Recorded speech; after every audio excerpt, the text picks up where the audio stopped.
Hey guys, welcome back to optin influencers. और आज के इस एपिसोड में डेली क्रिप्टो हिंदी के हम बहुत ही अच्छी अच्छी खबरें लेकर आए हैं जो बिटकॉइन को लेकर आई हुई हैं। कुछ खबरें ऐसी हैं जो इथेरियम की नीचे जाने के चांसेस बता सकती है, और कुछ खबरें ऐसी हैं जो चाइना की कुछ हरकतों पे यहाँ पर रोशनी डालेगी। तो आई होप आप लोग अगर हमारे चैनल पे नए हो तो इस चैनल को सब्सक्राइब करोगे, ताकि आपको डेली क्रिप्टो हिंदी का हर एपिसोड आपके नोटिफिकेशन में मिल जाए। और अगर आपने अभी तक हमारे टेलीग्राम चैनल को नहीं ज्वाइन किया तो डिस्क्रिप्शन में लिंक है, उसको भी ज्वाइन कर लो। वहाँ पर आपको ये खबरें समय से पहले मिल जाती हैं, मतलब यूट्यूब से पहले मिल जाती हैं। तो आई होप वो भी ज्वाइन कर लोगे। अब चलते हैं हम डायरेक्ट अपनी न्यूज़ की ओर। सबसे पहली न्यूज़ ये, some bitcoin miners in Xinjiang order to shut down after China crackdown note. यानी कि अभी क्या हुआ है कि कुछ लोगों को बिटकॉइन माइनिंग की, बेसिकली अगर मैं इस खबर को सम अप करूँ तो ये बता देते हैं, 15,500 स्क्वायर किलोमीटर एरिया का एक कोल प्रोडक्शन इंडस्ट्री है जहाँ पर बहुत सारे काम होते हैं। वहाँ पर it also houses some of the largest bitcoin mining facilities in the country due to high capacity of fossil fuel energy. चूँकि यहाँ पर कोल प्रोडक्शन होता है और फॉसिल फ्यूल एनर्जी होती है, तो इस चक्कर में यहाँ बिजली भी होती है और मतलब बहुत ज़्यादा एनर्जी होती है। तो यहाँ पर सबसे one of the largest bitcoin mining चलती है, फैसिलिटी है चाइना की। तो ये वन ऑफ द बड़ी, सबसे बड़ी हो गई, और उसको बंद करने को चाइना ने कहा है। ठीक है, चाइनीज़ ऑफिशियल्स ने कहा है, और टाइम दिया है। कब तक टाइम दिया है? कहा कि इसको बंद कर दीजिए by 2 PM China time on June 9। तो ये एक बड़ी ख़राब खबर है, और ये थोड़ा बहुत चाइना को लेके यहाँ पर सेंटिमेंट्स भी ख़राब कर सकती है। हैश रेट पर भी बिटकॉइन के इम्पैक्ट पड़ रहा है इसकी वजह से। और आप देखोगे कि यार चाइना पिछले कुछ दिनों से बहुत ज़्यादा फंड क्रिएट कर रहा है, और ये सब फंड्स एक स्ट्रैटेजी के पीछे है जिसको मैं आपको समझाऊंगा कि क्या हो रहा है। एक तरह से ये वेल्स के एक्यूमुलेशन का जरिया होता है। ठीक है, अब हम बात कर लेते हैं एल सैल्वाडोर की। पहले तो एक तो सबसे बड़ी खबर जो आज की आई है, वो becomes the first country ever to make bitcoin legal tender. यानी कि एल सैल्वाडोर में अब आप मर्चेंट्स को पे कर सकते हो। आपके पास अगर पैसे कैश नहीं है तो आप बिटकॉइन में पे कर सकते हो। आप आसानी से वहाँ पर क्रिप्टो, एक बिटकॉइन को लीगल करेंसी की तरह यूज़ किया जाएगा वहाँ पर। ठीक है, एक सेट ऑफ बिटकॉइन के लॉज बनाए जाएंगे, और बिटकॉइन को यहाँ पर मतलब मेन स्ट्रीम में पूरी तरह से अडेप्ट कर लिया जाएगा और इसका इस्तेमाल किया जाएगा। ये एक बहुत बड़ी खबर आई है। तो एक चीज़ मैं इससे रिलेटेड ही आपको ये बताना चाहता हूँ, कहा गया ये रहा, पनामा से रिलेटेड एक न्यूज़ आई है। वो ये है कि पनामा एक अगली कंट्री हो सकता है जो एल सैल्वाडोर के बाद बिटकॉइन को लीगल टेंडर बना दे।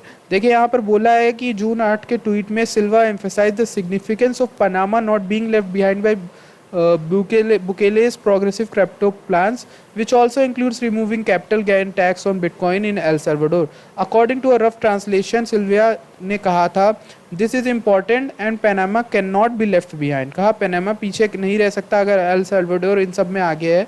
तो हम भी टेक्नोलॉजी को सपोर्ट करेंगे और सेंसरशिप लगाएंगे और पूरी तरह से सपोर्ट करेंगे क्रिप्टो करेंसीज का। तो देख सकते हो लेज़र आइज भी यहाँ पर लगाई हुई है। तो मेरे ख्याल से पनामा एक अगली कंट्री हो सकता है जो बिटकॉइन को यहाँ पर लीगल टेंडर पास करेगा। ठीक है, एक यहाँ पर माइक्रो स्ट्रेटजी को लेके बहुत बड़ी खबर आई है। वो ये है कि बूस्ट बिटकॉइन लिंक जंग टू 500 मिलियन। बेसिकली मैंने यहाँ पर आपको बताया था कि माइक्रो स्ट्रेटजी ने ऑफर किया था कि वो जो नोट्स हैं 500 मिलियन के वो सेल करेगा, और यहाँ पर जो भी फंडिंग मिलेगी उस फंड का वो बिटकॉइंस को और बाय करने के लिए यूज़ करेगा। तो इसमें इतना बड़ा रिस्पॉन्स इन्हें मिला है कि company received about 1.6 billion order मिले हैं इनको ऑफरिंग में। तो इनका इतना बड़ा नहीं था लक्ष्य, लेकिन 1.6 बिलियन डॉलर्स मिले हैं ऑफरिंग में, ताकि वो और बिटकॉइन में इन्वेस्ट करें। अब जिन्होंने इन्वेस्ट किया है उन्होंने अपना नाम नहीं बताया क्या नाम है, लेकिन प्राइवेट ट्रांजैक्शन है ये, और उन्होंने कहा है कि हेज फंड्स हैं मोस्टली। उन्होंने यहाँ पर पैसे डोनेट किए हैं, डोनेट नहीं एक तरह से कंट्रीब्यूट किए हैं इसमें, और ताकि माइक्रो स्ट्रेटजी और बिटकॉइन ले सके। अभी तक बिटकॉइन जो है माइक्रो स्ट्रेटजी के पास 92,000 बिटकॉइंस हैं एज ऑफ मिड मई, और अब ये कहा जा रहा है कि ये 1 लाख बिटकॉइंस पूरे कर देगा माइक्रो स्ट्रेटजी, अभी जो अगली बाइंग होने वाली है। मेरे ख्याल से अगली बाइंग जब होगी माइक्रो स्ट्रेटजी की तो एक बहुत बड़ी खबर यहाँ पर आएगी, और बिटकॉइन में अच्छा खासा पंप हमें 10 to 20% देखने को मिल सकता है। तो देखिए 2.25 बिलियन का यहाँ पर बिटकॉइन में इन्वेस्टमेंट है, और 24,000 का इनका एवरेज बाइंग प्राइस है पर टोकन। तो ये एक बड़ी खबर है। माइक्रो स्ट्रेटजी की न्यूज़ मैंने आपको टेलीग्राम पे समय रहते ही दे दी थी। एक ये चीज़ है, डेटा है, वो ये है कि वेब ट्रैफिक जो है क्रिप्टो करेंसी एक्सचेंजेस का वो ऑल टाइम हाई हिट किया था मई में। यानी कि ये क्यों हुआ ये सभी लोग जानते हैं कि 638.2 मिलियन लोगों ने बाइनेंस और हुओबी और जो कूकॉइन, जितने भी बड़े बड़े एक्सचेंजेस हैं उन पे विजिट किया। तो एक तरह से ये जानने को मिला, या तो ये क्रैश को लेकर लोगों ने विजिट किया, या फिर इसमें बाइंग करने के लिए विजिट किया। बट जो भी किया, यहाँ पर क्रिप्टो करेंसी पॉपुलर ज़रूर हुई है मई के महीने में, और लोगों ने इसको जानना शुरू किया है। क्योंकि हर महीने 2021 एक ऐसा साल रहा जिसके हर महीने में बिटकॉइन की पॉपुलैरिटी बढ़ती ही जा रही है, चाहे वो क्रैश को लेकर हो, चाहे वो पंप को लेकर हो। तो यहाँ पर मई में सबसे ज़्यादा जो है हमें यहाँ पर ट्रैफिक देखने को मिला, रिकॉर्ड बना दिया है। सबसे ज़्यादा ट्रैफिक 40% का बाइनेंस पे आया, तो सबसे ज़्यादा ट्रैफिक बाइनेंस हैंडल कर रहा है। उसके बाद कॉइनबेस पे आया 20% का, तो कॉइनबेस सबसे बड़ा है उसके बाद, लेकिन बाइनेंस सबसे बड़ा है, ये हमें यहाँ पर पता चल जाएगा।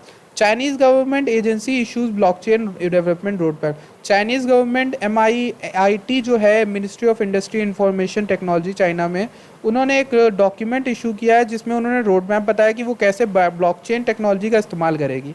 अब यहाँ पे मज़े की बात ये है कि इन्हें ब्लॉकचेन से कोई दिक्कत नहीं है, लेकिन इन्हें क्रिप्टो से दिक्कत है। देखिए यहाँ पर made no mention of crypto और टोकन्स इन जनरल। ठीक, Beijing continues to ramp up its crypto crackdown with Weibo reportedly banning accounts of some virtual currency influencer. जैसे इन्फ्लुएंसर्स हैं, जैसे मान लीजिए मेरा चैनल है तो मुझे बंद कर दिया गया, मेरे अकाउंट्स ब्लॉक कर दिए जाए, ऐसा कुछ हो रहा है वहाँ पर बीजिंग में अभी।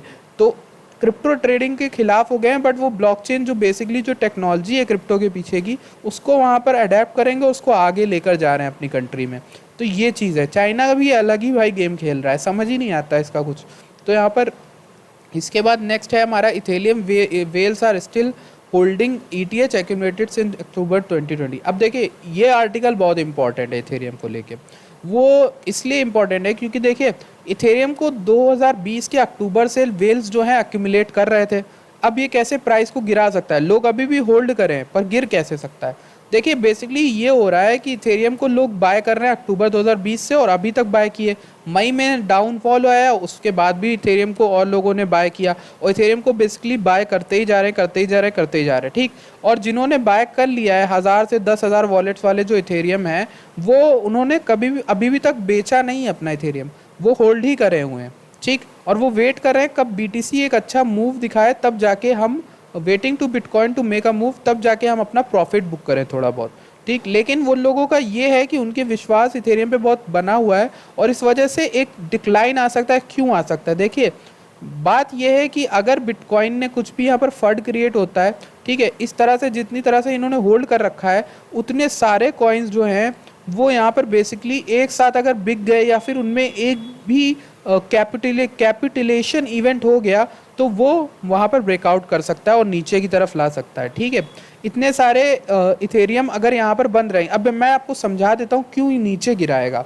इतने सारे लोग अगर बाय करके होल्ड कर रहे हैं इथेरियम को, तो गिरा क्या हो सकता है? देखिए जब लोग होल्ड करते हैं तो लोग ट्रेडिंग नहीं करते, अपने बिटकॉइन वॉलेट अपने वॉलेट्स में ला के सेव कर देते हैं, और वो ट्रेडिंग नहीं करते। और ट्रेडिंग वॉल्यूम इथेरियम की कम हो जाएगी तो लोगों ने इसका प्राइस भी कम कर देना है। ठीक है, जब ट्रेडिंग होती है, वॉल्यूम ज़्यादा होती है, तो क्रिप्टो करेंसी पॉपुलर होती है और लोग नए नए उसमें इन्वेस्ट करते हैं। बट यहाँ पर अगर हरकत नहीं होगी तो इथेरियम जो हमारा है उसकी वैल्यू नीचे गिरने लगेगी, और इस वजह से अगर जिन्होंने होल्ड किया था उन्होंने भी अपना बेच दिया, तो और ज़्यादा यहाँ पर साइकिल बढ़ जाएगी और नीचे चला जाएगा। तो इसीलिए यहाँ पर हमें बिटकॉइन में एक अच्छा मूव देखने को मिलना चाहिए, ताकि हम इथेरियम में एक अच्छा मूव देख सकें, वरना इथेरियम के जो होल्डर्स हैं वो पैनिक सेल कर सकते हैं। वैसे होल्डिंग अच्छी बात है, लेकिन इथेरियम के प्राइस को नीचे गिरा देंगे वो होल्डिंग करके, अगर ट्रेडिंग कम हुई इथेरियम में। इसलिए अब बात करते हैं यहाँ पर बिलियनर मार्क लेजरी को लेकर, जिन्होंने प्रेडिक्शन किया था बिटकॉइन के $40,000 जाने का, और वो एग्जैक्टली सही साबित हुआ। और अब इन्होंने क्या प्रेडिक्शन किया है कि $1,00,000 बिटकॉइन आसानी से जा सकता है $100,000। देखिए दो पॉसिबल सिनेरियोज इन्होंने बताया। उन्होंने कहा either bitcoin can go to $100,000, और दूसरी चीज़ ये हो सकती है वो वापस $20,000 पे आ जाएगा, जो कि पॉसिबल है। ठीक है, तो यहाँ पर इन्होंने क्या कहा, बेसिकली इन्होंने कहा कि इन्होंने पहले कहा था कि इन्होंने अपने पूरे पोर्टफोलियो का खाली 1% बिटकॉइन में डाला है, और अब ये रिग्रेट कर रहे हैं कि काश मैंने ज़्यादा ले लिए होते बिटकॉइन। तो इसीलिए इन्होंने जो प्रेडिक्शन किया वो बहुत सही किया। 2018 में इन्होंने बोला था कि बिटकॉइन $40,000 जा सकता है आसानी से। तो इसके बाद यहाँ पर वॉरेन बुफे की एक खबर आई है, वो ये है कि वॉरेन बुफे का वर्कशायर हैथवे जो है कंपनी, उसने $500 मिलियन एक डिजिटल बैंक में इन्वेस्ट किए हैं। लेकिन आप लोगों को जान के हैरानी होगी कि इन्होंने जिस बैंक में इन्वेस्ट किए, पहली चीज़ तो वॉरेन बुफे क्रिप्टो करेंसी में उतना विश्वास नहीं करते, ठीक। लेकिन अगर आप जानोगे तो वॉरेन बुफे ने जिस बैंक में इन्वेस्ट किया है वो बैंक क्रिप्टो में इन्वेस्ट कर रहा है ऑलरेडी।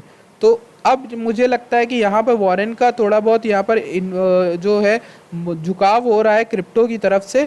देखिए यहाँ पर दिया है, curious thing here is that new bank जिसमें उन्होंने इन्वेस्ट किया, न्यू बैंक नाम है, new bank has acquired easy nest brokerage company and together the two financial firms plan to offer their customers investment in bitcoin ETFs. यानी कि जिस bank में इन्होंने किया है वो बैंक तैयारी कर रहा है बिटकॉइन के ईटीएफ लाने को लेकर। अगर आप लोग नहीं जानते बिटकॉइन का ईटीएफ क्या होता है तो उस पर कल ही मैंने वीडियो बनाई है, वो देख लीजिएगा, लिंक डिस्क्रिप्शन मिल जाएगी या फिर आपको आई बटन पे मिल जाएगी, तो वो वीडियो ज़रूर देखना चैनल पे जाके, ठीक है। और अगर आपने हमारी प्लेलिस्ट नहीं चेकआउट की तो उस प्लेलिस्ट में मैंने आपको क्रिप्टो स्कूल नाम की प्लेलिस्ट बना के दी है, जिसमें मैं आपको क्रिप्टो को बेसिक सिखाऊंगा और जो नॉलेज आपको दूंगा वो कहीं नहीं मिलेगी। तो मेक श्योर करिए कि आप चैनल को सब्सक्राइब करें, वीडियो को पूरा देखिए और लाइक करिएगा, ठीक है। मैं मिलता हूँ अब आपसे अगली वीडियो में। आज का सेशन में सिर्फ इतनी खबरें थी। आई होप आप लोग खुश होगे, आप लोग सेफ होगे और आप लोग पोर्टफोलियो मैनेजमेंट कर रहे होगे। Thank you for watching this video.